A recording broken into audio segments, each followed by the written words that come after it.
মানব জীবনের দুর্ভোগ ও অশান্তির কারণ এবং কল্যাণ ও শান্তির উপায় বিষয়ে কুমিল্লা প্রেস ক্লাব তৃতীয় তলায় ইসলামী সমাজের উদ্যোগে কল্যাণ ও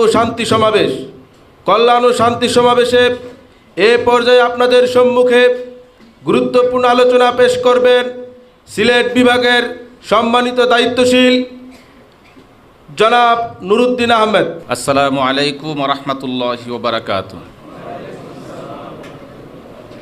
আউযু বিল্লাহি মিনাশ শাইতানির রাজিম। বিসমিল্লাহির রহমানির রহিম। ফামান তাবিআ হুদায়া ফালা খাউফুন আলাইহিম ওয়া লা হুম ইয়াহজানুন। আমানতু বিল্লাহি সাদাকাল্লাহুল আযীম। ইসলামী সমাজ কর্তৃক আয়োজিত কুমিল্লা প্রেস ক্লাবে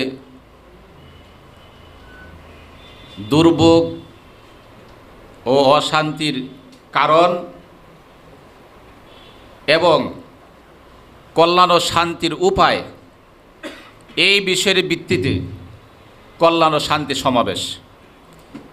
আজকের এই সমাবেশ থেকে আপনারা ইসলামী সমাজের সম্মানিত আমির সাহেবের পক্ষ থেকে এই বিষয়ে সুন্দরভাবে আলোচনা শুনবেন ইনশাআল্লাহ, আশা করি, এবং এর থেকে আমরা সঠিক একটা দিক নির্দেশনা নিয়ে যাইতে পারি এবং আমাদের সমাজ, ব্যক্তি, পরিবার, রাষ্ট্র গঠন করে আল্লাহ সন্তুষ্টি অর্জন করে কল্যাণ ও শান্তির লক্ষ্যে যাতে জীবন গঠন করতে পারি, আখিরাতেও কঠিন আযাব থেকে যাতে মুক্তি হয়ে আমরা জান্নাতে যাইতে পারি, এই লক্ষ্যে আল্লাহ সকলকে কবুল করুক বলে আমিন। সম্মানিত উপস্থিতি, আজকে আমরা যে বিষয়টা আনলাম ইসলামী সমাজের সম্মানিত আমির সাহেবের পক্ষ থেকে, আসলে আমাদের সমাজে দিন দিন সমস্যাগুলা, দুর্ভোগগুলা দিন দিন বাড়তে আছে, ঠিক কি না? একের পরে এক সমস্যাগুলা আসতেই আছে। সমস্যাগুলা কি? আজকে বাংলাদেশে প্রায় 90 থেকে 92% মানুষ মুসলিম, আর এক মুসলিম আরেক মুসলিমদের কি ভাই ভাই। কিন্তু আসলে কি আমরা তা দেখতে পাচ্ছি? এই মানুষগুলোর মধ্যে প্রতিনিয়তই শুধু দল আর দল বেড়েই চলছে। দল উপদলে বিভক্ত হয়ে সংঘর্ষের মধ্যে লিপ্ত হয়ে আজকে জাতির মানুষ, এই মুসলিম জাতির ধ্বংসের দিকে যাচ্ছে। মানুষ আজকে তাদের মৌলিক অধিকার পাচ্ছে না। খাদ্য, বস্ত্র, শিক্ষা, চিকিৎসা, বাসস্থান এবং নিরাপত্তা পাচ্ছে না। প্রতিনিয়তই আমাদের সমাজে অশান্তি কি বেড়েই চলেছে। এমনকি দুর্নীতি, সন্ত্রাস, উগ্রতা, জঙ্গি তৎপরতা, খুন, অপহরণ, ধর্ষণ, ছিনতাই, চাঁদাবাজি, এমনকি প্রতিনিয়তই দ্রব্যমূল্যের ঊর্ধ্বগতি ক্রমেই বেড়েই চলছে, ঠিক কিনা? তার পাশাপাশি বিভিন্ন ইস্যুভিত্তিক কিছু আন্দোলন আমাদের সমাজে প্রতি বছরে এক একটা ইস্যু চলে আসে। বর্তমান কোরআন ফুরানে একটা বিশ্বব্যাপী একটা অশান্তির আগুন জ্বলতেছে, ঠিক কিনা? আবার আমাদের বাংলাদেশে শিক্ষা ব্যবস্থাকে নিয়ে ওই যে দারোয়ানি কিছু মতবাদ, ইসলামের স্কুল, কলেজ এবং ইসলামী শিক্ষা টোটাল আমাদের কিছু মতবাদ নিয়ে আসছে। এর উপর ভিত্তি করিয়া নতুন নতুন ইস্যুভিত্তিক আন্দোলন আমরা পাইতেছি, ঠিক না? এর কারণে আজকে জাতির মানুষ হতাশাগ্রস্ত। দিন দিন দুর্ভোগ আর অশান্তি বাড়তেই আছে। কিন্তু আসলে তো এ থাকার কথা না। আল্লাহ রাব্বুল আলামিন পবিত্র আল কোরআনে বলছেন, ফামান তাবিআ হুদায়া ফালা খাউফুন আলাইহিম ওয়া লা হুম ইয়াহজানুন।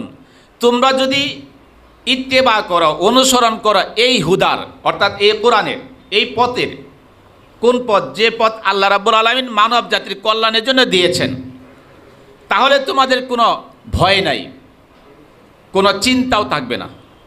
তাহলে শঙ্কামুক্ত, চিন্তামুক্ত যদি রাষ্ট্র গঠন করতে চাই, ভয়ভীতি যদি দূর করতে চাই, সমস্ত অশান্তি যদি দূর করতে হয়, তাহলে আল্লাহর দেওয়া বিধান ছাড়া বিকল্প কোনো রাস্তাকে খোলা আছে? একমাত্র আল্লাহর দেওয়া বিধানই গ্রান্টিযুক্ত। এই বিধান দিয়ে যদি তোমরা গঠন হও, পরিচালনা হও, সমাজ চালাও, ব্যক্তি, পরিবার, রাষ্ট্র সহ চলো, তাহলে তোমাদের শঙ্কা মুক্ত হয়ে যাবে, ভয় দূর হয়ে যাবে, শান্তি প্রতিষ্ঠা হয়ে যাবে, ঠিক কি না? আর এমত অবস্থা মৃত্যু হলেও আখিরাতে কি হবে? জাহান্নাম থেকে মুক্তি পেয়ে জান্নাত লাভ করতে পারবো, ঠিক কি না? কিন্তু আসলে এই অশান্তি থেকে মুক্ত হবে কিভাবে? আল্লাহ রাব্বুল আলামিন তো ইসলাম দিয়েছেন। আল্লাহ কি করছেন? ইসলাম দিয়েছেন।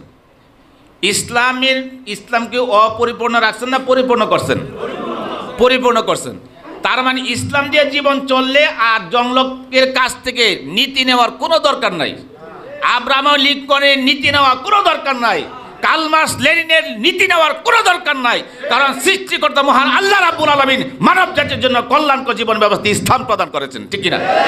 ইসলামে পারে কল্যাণ দিতে। কিন্তু অত্যন্ত আফসোসের বিষয়, দুঃখের সাথে বলতে হয় যে বাংলাদেশে প্রায় 90 থেকে 92% মানুষ মুসলিমদের সংবিধান কি? ইসলাম। কিন্তু অত্যন্ত এই যে মেধাওয়ালা মানুষগুলো তারা ইসলামকে বাদ দিয়া গ্রহণ করেছে মানব রচিত ব্যবস্থা গণতন্ত্র।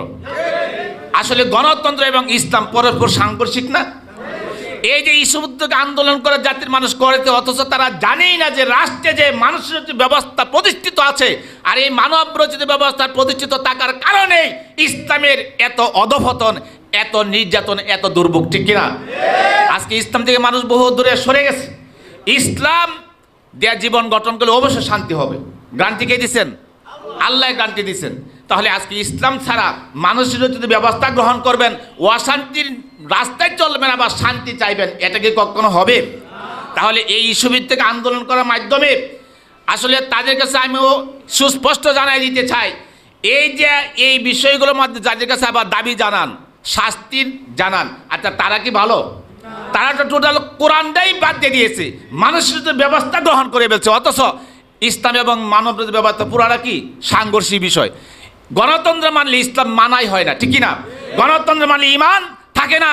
গণতন্ত্র হচ্ছে শিরক এবং কবরের ব্যবস্থা, যে ব্যবস্থা মেনে মৃত্যুবরণ করলে নিশ্চিত ঠিকানা হবে জাহান্নাম। অশান্তির ধাবানল দিন দিন বেড়েই চলবে। কারণ গণতন্ত্র বলছে প্রজাতন্ত্রের সকল ক্ষমতার মালিক জনগণ। আচ্ছা, এর মাধ্যমে কোরআনকে অবমাননা করা হয় নাই? কোরআনেতে বলছে আন্নাল কুওয়াতা লিল্লাহি জামিয়া, নিশ্চয় সকল ক্ষমতার মালিক কে? একমাত্র আল্লাহ। তাহলে আল্লাহকে বাদ দিয়ে জনগণ ক্ষমতার মালিক যে নিচে, আপনারা কি এটা দেখেন না? কোরআন বলছে আল্লাহুল খালক ওয়াল আম, সাবধান সৃষ্টি যার আইন চলবে তার। এখন গণতন্ত্র বলছে আইন বিধান হবে পার্লামেন্টের। আচ্ছা, তাহলে এই আয়াতকে অবমাননা করা হয় নাই? এই আয়াতকে লঙ্ঘন করা হয় নাই? এই আয়াতের ক্ষেত্রে আল্লাহর কোরআনকে সীমা লঙ্ঘন করা হয়নি? আপনারা কি নিয়ে আন্দোলন করেন? এই শুধু ওরাই বানায় যারা গণতন্ত্র মানছে। আর গণতন্ত্র মানলে আল্লাহর সাথে কুবরা শিরক হয়। গণতন্ত্র বলছে সার্বভৌমত্ব আইন বিধান কর্তৃত্ব মানুষের, আর ইসলাম বলছে সার্বভৌমত্ব আইন বিধান কর্তৃত্ব একমাত্র আল্লাহ। গণতন্ত্র বলছে সমাজ এবং রাষ্ট্রের ক্ষেত্রে মানুষের বিধান পালন করা, আর ইসলাম বলছে সমাজ রাষ্ট্র সহ জীবনের সকল ক্ষেত্রেই আল্লাহর দেওয়া বিধান মেনে চলা। গণতন্ত্র বলছে সমাজ এবং রাষ্ট্রের ক্ষেত্রে মানুষের বিধান যে যারা নেতা তাদের আনুগত্য, আর ইসলাম বলছে সমাজ রাষ্ট্র সহ জীবনের সকল ক্ষেত্রেই আল্লাহর রাসূল মুহাম্মদ সাল্লাল্লাহু আলাইহি ওয়াসাল্লামকে শর্তহীন আনুগত্য অনুকরণ করতে হবে, ঠিক না? তাহলে না আপনি একজন মুসলিম। তাহলে গণতন্ত্র মানলে আর ঈমান, গণতন্ত্রের শিরক এবং কুফরি ব্যবস্থা, গণতন্ত্র মেনে সমাজে শান্তি দুর্ভোগ, কখনো শান্তির প্রতিষ্ঠা করা সম্ভব না, দুর্ভোগ অশান্তি দূর করাও সম্ভব না। এই জন্য সকলকে উদারত আহ্বান করছি, আসুন আমরা সমাজ এবং রাষ্ট্র থেকে, সারা পৃথিবীর থেকে মানুষের রচিত সকল ব্যবস্থাকে মূলোৎপাটন করে ইসলাম প্রতিষ্ঠা করি, এবং ইসলাম প্রতিষ্ঠার লক্ষ্যে জান এবং মালের চূড়ান্ত কোরবানি পেশ করে ইসলামী সমাজের সম্মানিত আমিরের সাথে ঐক্যবদ্ধ হয়ে এই কাজটা চালায় যায়। তাহলেই আল্লাহ আমাদেরকে ভালোবাসবেন, আর আল্লাহ ভালোবাসলে দুনিয়া কল্যাণ শান্তি হবে, আখিরাতেও কঠিন জাহান্নাম থেকে মুক্তি পেয়ে জান্নাত লাভ করতে পারবো। এই লক্ষ্যে সকলের প্রতি আহ্বান রেখেই আমি আমার এই সংক্ষিপ্ত কথাগুলো এখানে শেষ করলাম। ওমা আলাইনা ইল্লাল বালাগ। আসসালামু আলাইকুম ওয়া রাহমাতুল্লাহি ওয়া বারাকাতুহু।